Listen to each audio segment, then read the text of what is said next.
Good evening, ladies and gentlemen. Welcome.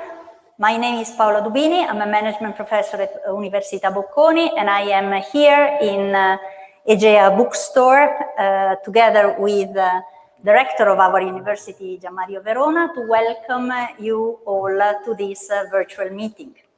Our guests tonight are Sarah Kaplan, who is a professor of management from the Rotman School of University of Toronto. Hello, Sarah, and welcome with us tonight. Ciao, buonasera. And the second guest is who's with us is Francesco Starace, who is the CEO and General Manager of Enel. Hi, welcome, everyone. and thank you very, very much to be with us tonight. My pleasure. Unfortunately, we have to run this meeting virtually, but we hope that all of you who are following us will be part of a lively conversation, and therefore, for those of you who at any time are willing to put a question to any of our guests, please do so, both in Italian or in English. I'll be more than happy to read them and act as a moderator in this conversation. So why are we here? We are here because, as you know, one of the key topics of this edition of Book City Milano is our land. And when we translate this into management jargon, this turns into sustainability, Agenda 2030, corporate social responsibility. There are all sorts of terms that are used to address how organizations, and more specifically corporations, tackle the issue of sustainability. And of course, in some cases, and many people still think that this has to do with the involvement of specific functions, being it institutional communication, being it marketing, being it human resources, depending on what is the twist that is given to the word. But what we are seeing is that increasingly a growing number of companies are really giving to sustainability a strategic meaning. So sustainability is actually embedded into the company's strategy. And what is very nice is that Sarah has been written a book about this. This is the book. It has been translated by Egea, which is the publishing company of this university. And she has addressed specifically this. And what personally, I don't want to make a spoiler here because I want everybody to go and read the book actually. But one of the things that I really liked was this approach of addressing critical and key trade-offs in terms of decision that need to be made in order to have sustainability as a strategic issue in corporations. Can you explain us a little bit about that, Sarah? Thank you. Great. Well, thank you so much for including me today at Bocconi in the Book City Milano event. I'm thrilled to be part of this excellent panel of speakers. So I'll say a few words just to get us started, but I'm hoping that we really can be in a conversation. So my book, The 360 Corporation, or in Italian, L'impresa a 360 gradi, is something that was based on over a decade of teaching that I have been doing at the Rotman School, working with my students to try to address exactly the kinds of questions that you were talking about, Paola. And so I published the book in English in 2019, and now I'm very excited that it has come out in Italian. I can still read in Italian, although I can't speak, so I apologize to everyone for speaking in English here today. The Italian version came out with a beautiful preface by Gianmario Verona, who is also going to be a part of the discussion today as the rector of Bocconi University.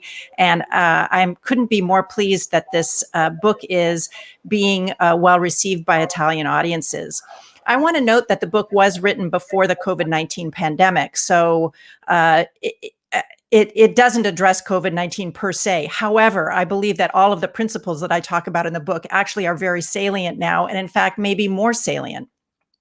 In part, if we think about it, before the pandemic, we were already dealing with the crisis of climate change, the crisis of inequality, the crisis of pollution and waste, and I could go on. So this is a moment when, in the midst of this pandemic, we can start to think about building back better, not just getting back to normal, because it turns out that the pandemic uncovered the fact that there are lots of inequalities in our society that we hadn't been addressing. And so this is a moment, I think, for us to think about what could we do differently. And these principles of talking about whether it's corporate social responsibility or sustainability, dealing with inequality, are all going to be central to how we think about reconstructing our economy and our society after this crisis.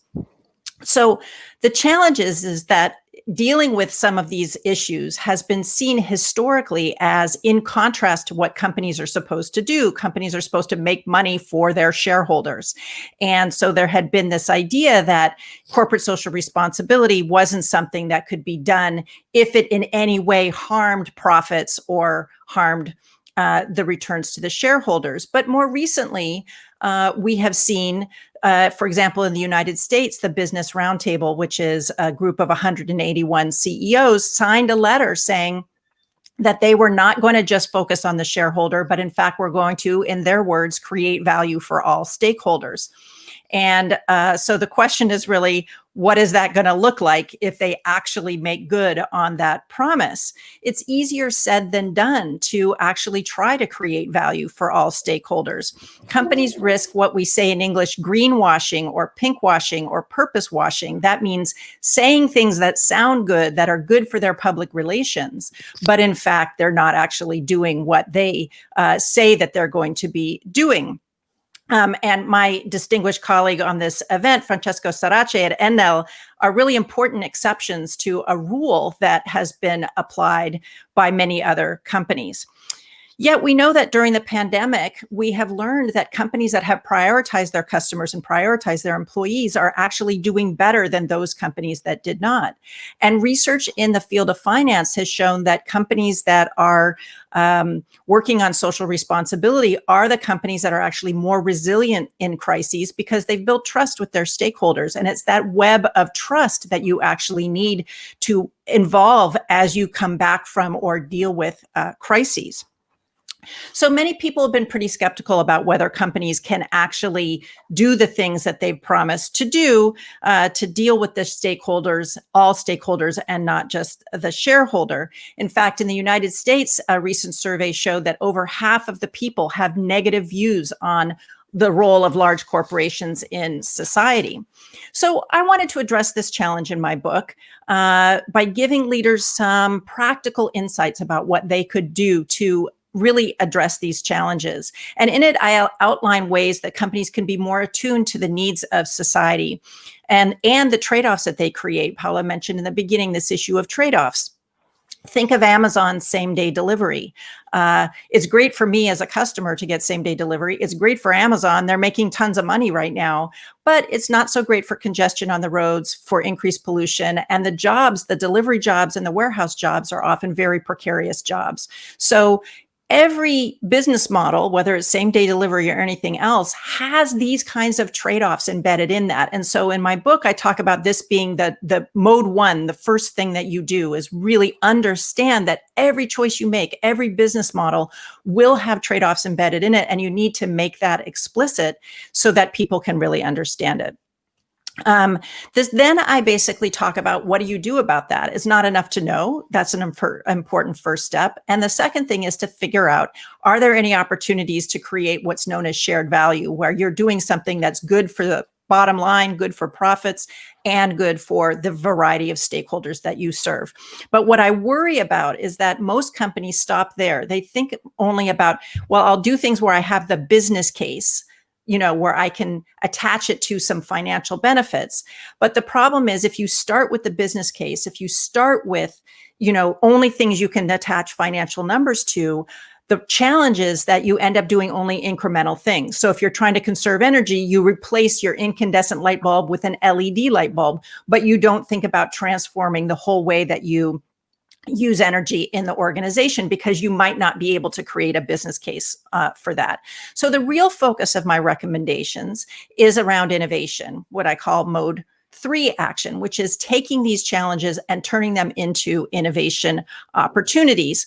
You know, a lot of people think of corporate social responsibility as something that they do on the side of their desk, something that's in addition to what we say in English, their day job, that I do this for my regular job. And if I have time or if I have resources, I'll worry about the stakeholders. Well, what I'm saying is actually you need to bring those concerns right into the center of your innovation processes, because you're going to get more transformational solutions.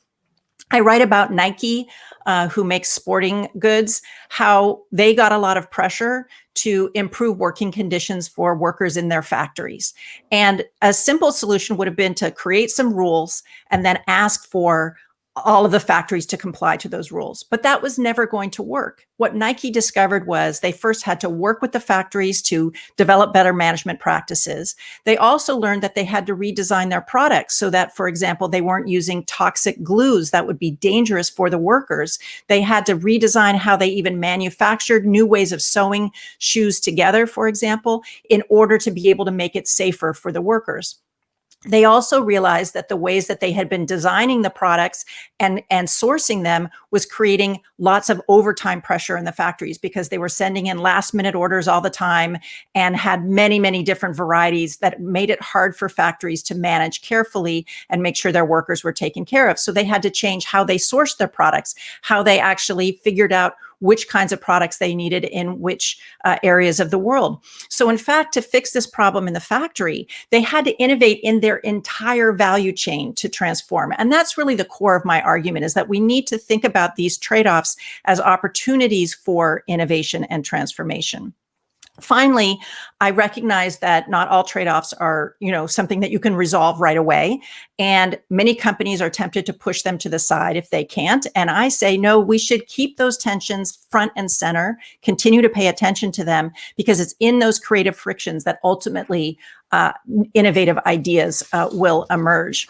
So ultimately, this is a leadership challenge. That's why I'm so excited to have so many great leaders on this panel discussion. Paul Pullman, the CEO of Unilever, has called for courageous leaders who have real courage. And I completely agree with this, because I think dealing with these global challenges such as climate change and inequality and, of course, COVID is going to take real courage. And that's what I encourage people to do. I recently wrote a piece called, "Are We Letting This Crisis Go to Waste?" And in my view, the only possible silver lining of this COVID crisis, which has been so terrible in its impact, is that it is giving us the opportunity to imagine different futures. And so I really hope that in this conversation, and if you get a chance to read the book, you'll be thinking about ways that you can imagine different economic futures and different futures for our society. So I'll stop here, because I really want to get an opportunity for us all to talk together. And I just thanks again for the opportunity to share some of these ideas with you.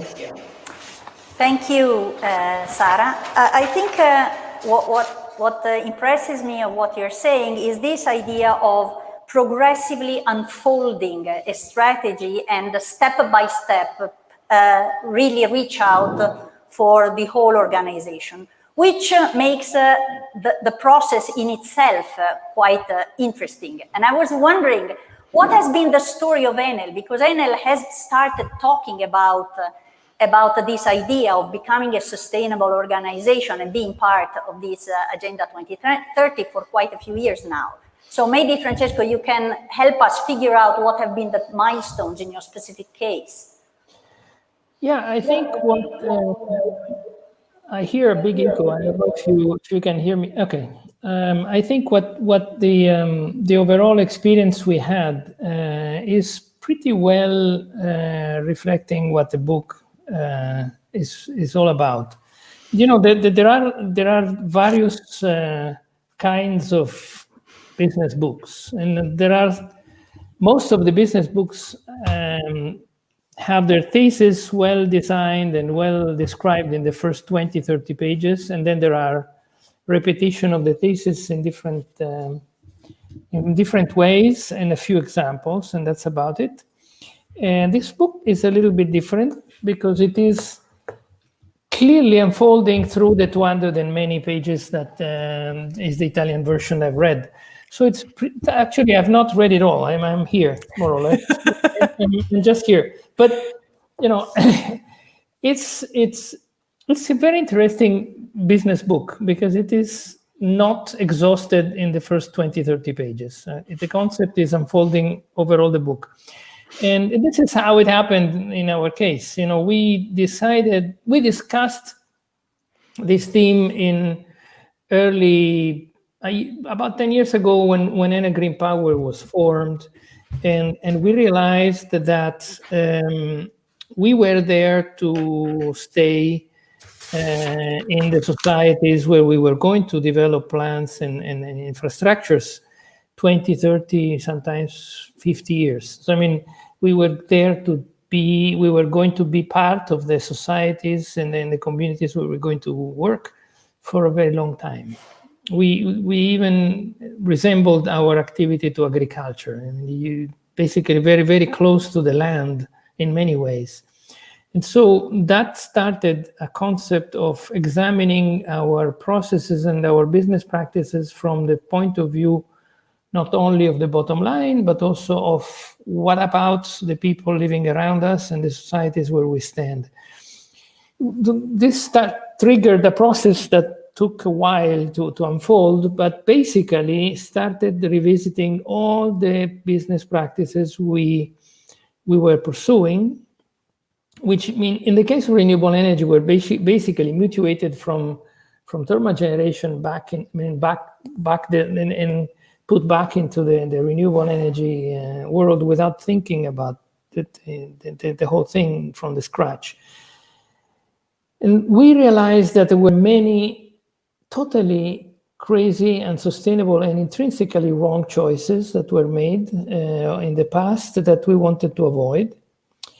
But in order to do that, we would have to change a lot of things. And it's interesting that Sarah is talking about it in the book. That triggered the coupling from an organizational standpoint of sustainability and innovation.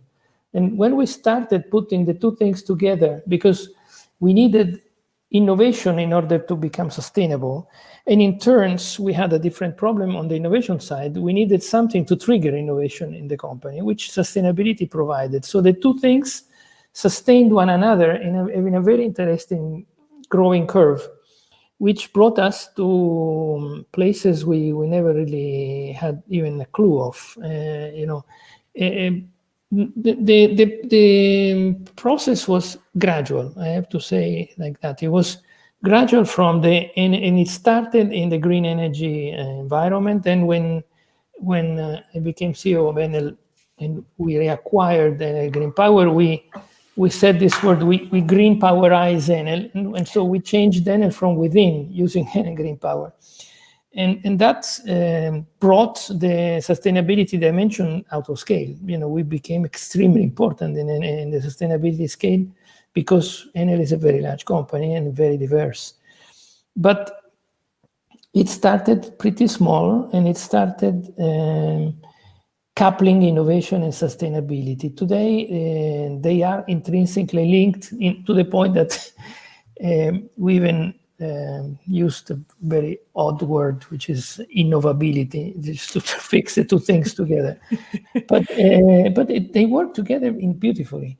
The issue is clearly that the reverberation and the expansion of the circles of innovations reached areas that we thought were never to be touched. When last year we launched the first sustainability-linked bonds, so bringing sustainability into the bond community, which is something if you know a little bit about bonds, it's really pretty averse to anything but pure mathematics and a little bit of discussion. That's it. But we were able to float sustainability-linked bonds, which were a big success. And yesterday, actually the announcement is today by chance, we established another record. We subscribed the first insurance policy based on us reaching some sustainability goals under the SDGs of the Global Compact, which is first in the world with several large insurers. So even the insurance companies are getting not only, intellectually, but business-wise active in the sustainability environment. Why is it so successful?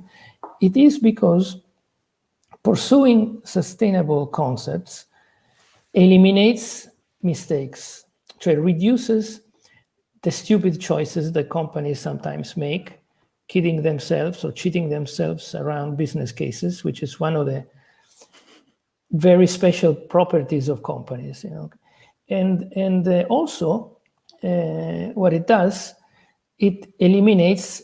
Not eliminates is wrong. It reduces the risk profile of the company by doing what the markets really need. Markets are terrorized about continuous surprises, and these surprises happen anyway. Technology is a source of risk, continuously shaping and shaking the markets. You cannot do anything about that.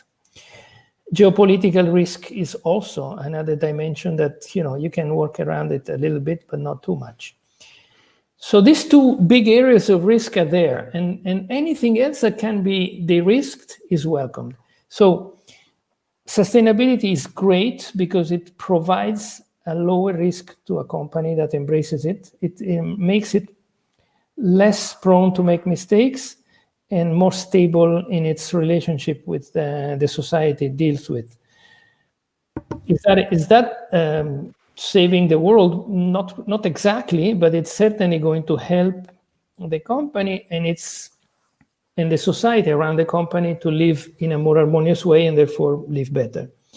It is also, if you look around to the generations that are now starting to work, it is a big theme for millennials. It is a big theme for a younger generation of employees, bigger than we think. And the purpose of a company has a value, has always had a value, but today it's big in the eyes of potential employees, and it's big in the eyes of existing employees. So many companies struggle also because they are not in sync with what the employees would like to do. And that's also a big issue in sustainability. So our experience, to make a long story short, has been gradual, has had an acceleration with coupling innovation and sustainability out of question. And it's not finished because it's continuously moving into new territories. Honestly, a year ago, I did not think about linking sustainability targets with an insurance, but it happened. So God knows what next. Thank you very much. Well, you opened up the issue of competencies and how they can, how the current and future employees are really paying a lot of attention to issues of sustainability and also show very different attitudes. And we are seeing this every day. Gianmario, we know that we've been going through quite a lot of struggle during the past few months. How do you see the role of a university in a situation like this? Well, good evening to you all, and this is really a fundamental matter. And as Sarah was saying before, the book was written before COVID-19, but COVID-19 is probably expanding this issue even further. And I do believe that we are living years of the fourth industrial revolution, and people tend to think that the fourth industrial revolution is about digital transformation, but it's about also sustainability, because the type of challenges that are remarked by the book and that have been exemplified quintessentially by the transformation of Enel with Francesco Starace are really the kind of challenges that students look for, because Generation Z, which is particularly the generation we are having in the classroom in these days, are really students that have values that are clearly related to this ESG acronym that the world of finance has made popular. So about the environment, about the social issues that sustainability remarks, about the importance of the others that also the G of governance, wants to remark. And so I believe that new generations are there to learn because they want these things. And probably one thing, Paola, that we should think of is how to teach better this type of fundamental practices. Because as the book shows, unfortunately, we don't have many. And so, it's like a Far West. It's there to be invented. And that's the reason why I love so much the book by Sara, because as Francesco was saying, it's not the usual airport book that management scholars write. It's a book that unfolds itself and provides particularly a very important point, which is the elephant in the room, I guess, of sustainability, which is the cost and the investments that we need to make in order to, of course, overcome the problems that Francesco Starace so nicely remarked. So the real problem is that it's about trade-offs, which is about strategy. That's the reason why we have to innovate. But we need, again, a lot of programs in universities in order to teach how to do that.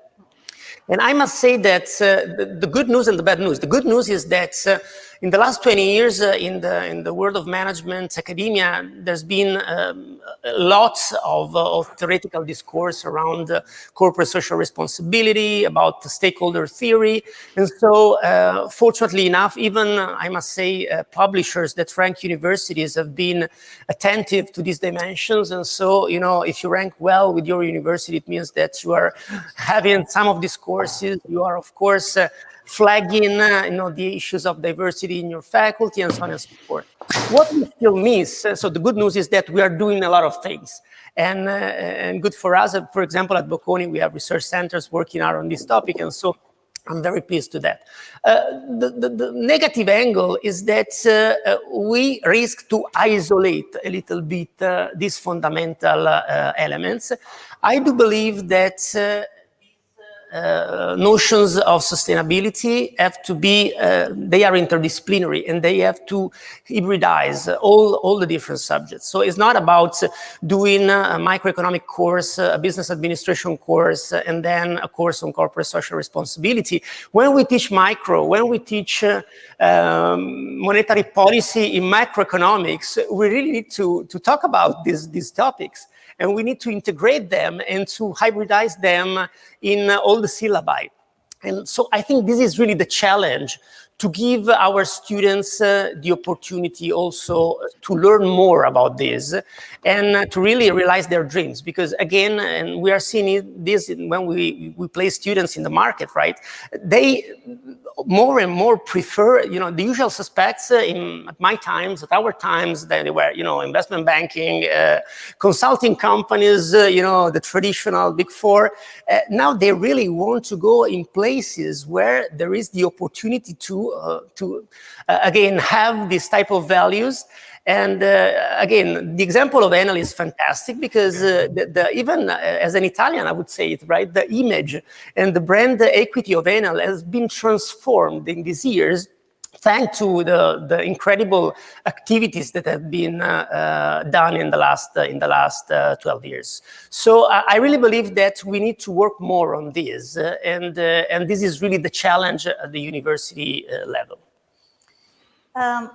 You mentioned one expression that triggered my mind, and Sarah has been talking about innovation, and Francesco has been mentioning innovation as a very important keyword to twist sustainability. And then you were saying that particularly for our students, there are issues that seem like the elephant in the room. Now, I have a question for you, Sarah. You are, among other things, one of your titles is that you are the director of the Institute for Gender and the Economy. Now, there is a huge elephant in the room, which is represented by 50% of the population. And it seems that it would appear that the whole issue about gender issues and gender-related issues are very much evident part of a sustainability discourse. Yet, if we see the results, even in the always cited Northern European countries where everything is on the top level, we see that there is still a diversity issue going on, and particularly a gender gap. How do you explain that?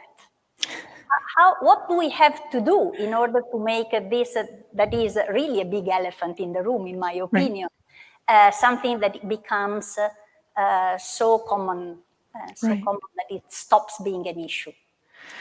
Well, thank you for the question, and we could talk about this for days. So I'll make it short and basically refer back to some of the ideas that Francesco was talking about when it comes to sustainability, the ways that innovation was needed to solve the sustainability challenge and sustainability was needed to inspire innovators. It's the same thing with any kind of diversity that you might want to think about. And one of the things I've been arguing is that we need to treat gender equality as an innovation challenge. We tend to see it as something that the human resource department worries about. But in fact, I think that it's actually got to be central in terms of how we even create our products. We've just literally this week launched a whole online course series on gender analytics. And the whole idea of that is to bring gender front and center in our designing of our products and our designing of our services. So I think that the model that we see with Enel and the kinds of ideas that I talk about in my book exactly apply to this question of increasing diversity in our organizations of any kind. And my hypothesis about why we've gotten stuck, because we've been trying to, at least for women, have been trying to increase diversity. I think we're quite far behind in most countries on racial inclusion of people with disabilities, inclusion of people of different socioeconomic classes and things like that. The reason we've been stuck is because we haven't been trying to treat it as an innovation challenge. And I write in the book about how we constantly create the business case for diversity. Oh, if we add some women, we'll get more innovation. But the problem is that you laugh, but that's what people say. I know. It's terrible. So I just want to say that the business case has not worked. And so we need to stop talking about the business case and we need to start saying, look, this is a thing we need to do and it will create great benefits for your business. But if you start with that, you're never going to get anywhere. What we need to see is that the more diverse our teams are, the better our products and services are going to be and offering to the world. So these Gen Z or Gen Z people that you talk about, Gianmario, you want those people worried about those issues inside your organization at Enel or anywhere else, because those concerns are going to actually lead you to innovate in all sorts of ways that you couldn't expect. So my answer is we've been stuck. That's why I created the Institute to do research in that area. But the answer is going to be innovation, just like the answer for sustainability at Enel was innovation. So I'll leave it there because I could go on for literally centuries about this topic. Actually, there is a comment by Alberto that I would like Francesco to address. Basically, Alberto is stressing this idea of, okay, we understand that one twist is to look at innovation and to link the concept of innovation to sustainability. And we know that right now there are still a few companies that are really embracing at the strategic level this idea of sustainability. The question is, what happens when then it becomes so visible, the issue becomes so visible that it becomes unacceptable not to do it? So in other words, when you stop considering a step further an innovation because it becomes really mainstream, really becomes daily activity? Well, let's say that we don't know. Actually, there are, because I believe innovation. At least each of us, all of us, we have our own limited view of a big universe, which is innovation. And my experience is that innovation always thrives in the presence of at least two ingredients. One is the consciousness of problems to solve. So you need to have problems and be aware of that, because there are lots of people with problems, they don't even think about it. But you have to understand that you have a certain problem, and the freedom to be allowed to try and find solutions outside your own normal circle of thinking. So if you have these two components, you start to innovate. And then typically this innovation results in solutions that are maybe not totally perfect, that perhaps generate additional problems, but this starts the whole process. So when is it that you end in this? And when is it that this becomes, and let's say, as an asymptotical situation? We don't know.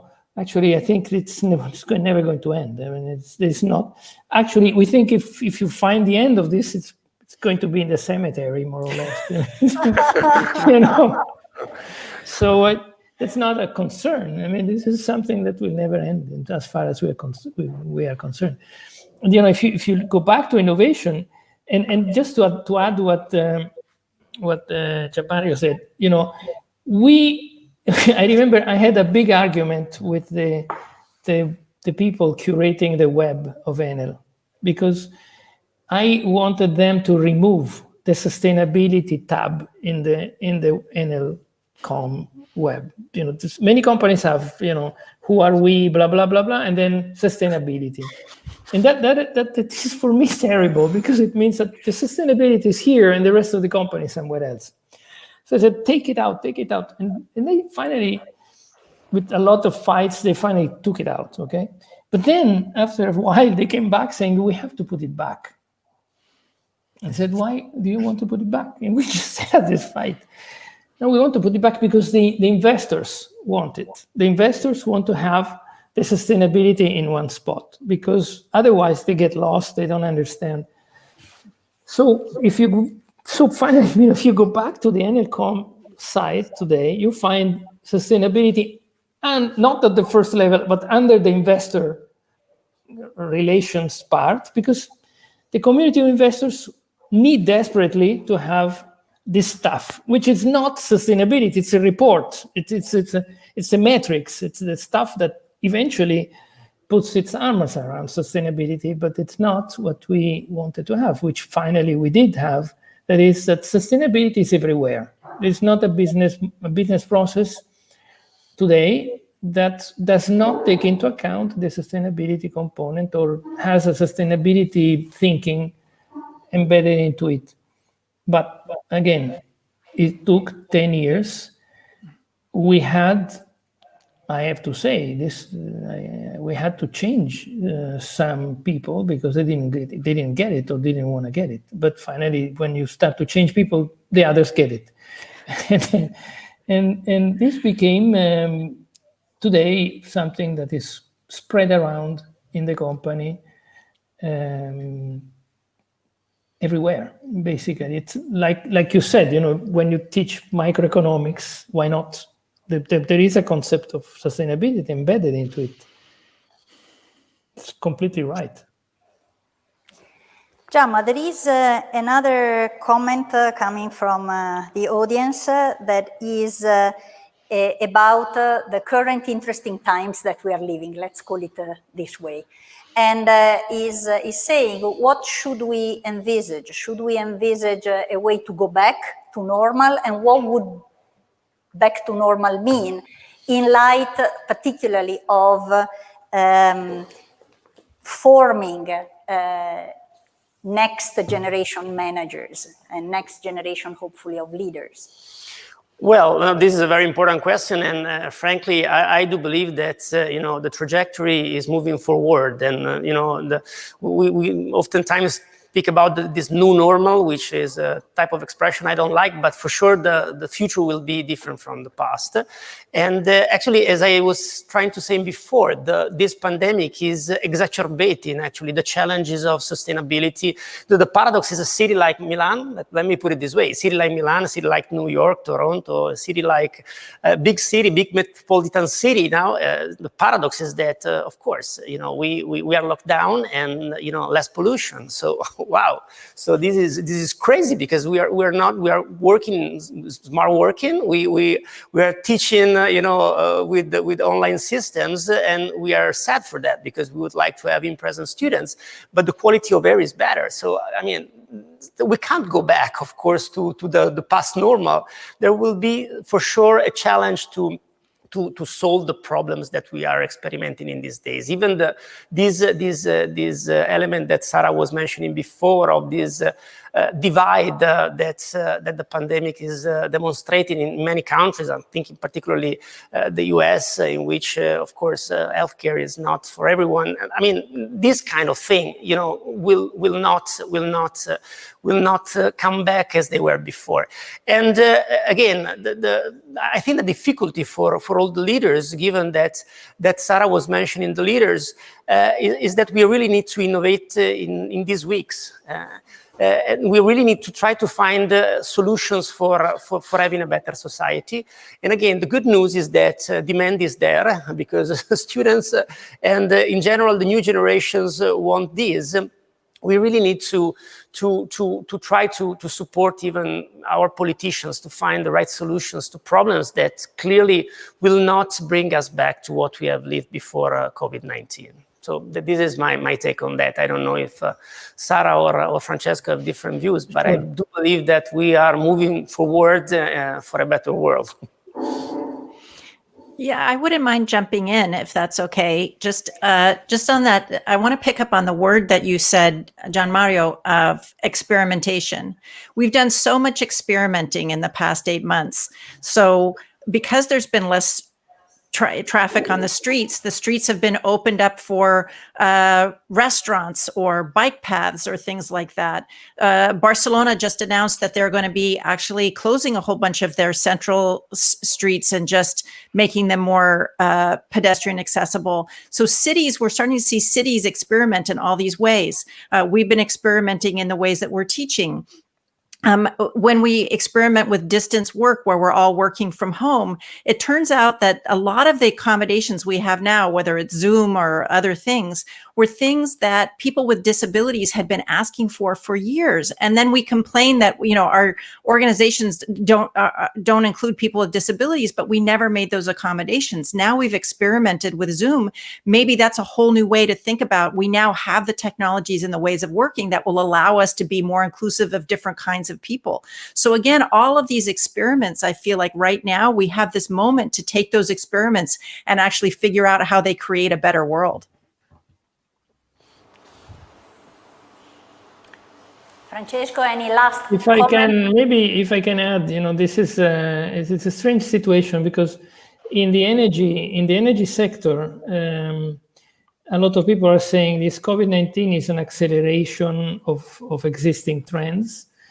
I think it's a little bit different. It is an acceleration in the digital dimension, of course, because we went through, whether we liked it or not, a massive collective course of digital, all of us, and so that was something we will never forget. I mean, we learned things, and then they are now embedded in our minds and bodies. So, we are able to do whatever. We became a much better digital society in a very short time.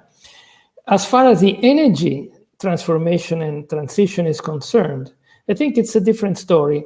We had a glimpse of a future. We went forward in time, 10 years, 5 years. We saw what was going to happen further on, and we saw it pretty fast, and we saw it in front of us. We saw what cities can be if they are decarbonized. We saw lots of things that can happen. We saw the drop of CO2 emissions because of thermal generation being shut down. We saw the drop of consumptions because of efficiency, not really, but we saw a drop of consumption. So we saw a lot of these things. So we know that the intuition we had is actually going to be like this. Now, I mean, now when this will be finished, we will go back in time. We will all of a sudden go back in time, but we will have to remember that this present today is our future of tomorrow. So we will know that there is no escape from the transition we have to carry out. There is no way back. It's actually better to accelerate it. And that's the message, the deep message that the COVID is giving to the energy sector. Guys, you knew it. Now I show you. So this is it. You have to do it. There's no way that you can escape from that. And I think the oil companies all of a sudden got it. I mean, they all got it during the COVID-19 crisis. I mean, it's amazing. But they knew it all along. It's just a question of that. Today, it's something unescapable in front of us. But it's like going in the future and then coming back. There would be a coming back with all this, with all the noise. We should not forget that we were in the future, right? So I think we can finish here, and I think that is a very nice way to close our conversation today. I take back 3 words that each of you said: acceleration, hybridization, experimentation as ways to be back to the future. Thank you very, very much for being with us tonight. Thank you to Sarah, thank you Francesco, and thank you very much Gianmario. Enjoy Book City. Bye-bye. Bye. Bye-bye. Ciao.